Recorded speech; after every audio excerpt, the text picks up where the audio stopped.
Here's how to make Goober pea peanut soup from the historic Farnsworth House Inn.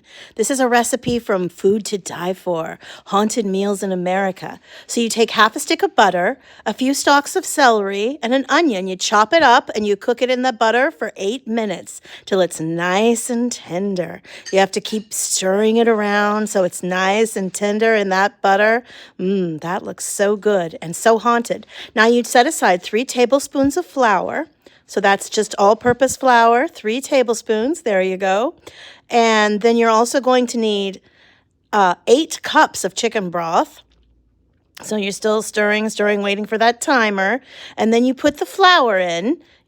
By the way, you're also going to need peanut butter, 2 full cups of peanut butter. That's a lot of peanut butter. Okay, so you add in the 3 tablespoons of flour and stir that up, and so it's nice and combined. And then you're adding in, after that, the chicken broth. So it's 2 full cartons of chicken stock that you're going to add to that. And after that, you stir it and you bring it to a boil. That actually takes quite a while. You're supposed to stir constantly until you bring it to a boil. It said peanut soup is a signature recipe of the historic Farnsworth House Inn, where it has been served for decades.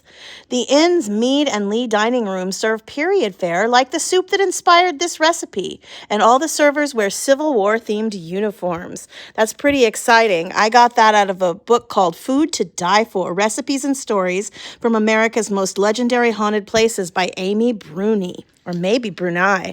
I don't know. She sounds kind of haunted herself. All right, now I'm stirring up my soup. You have to stir it constantly, bringing it to a boil. Then you get a blender or a food processor. You're going to take all the contents of the very hot soup. Oh, that's my mother's double cornbread. I made that to eat with the soup.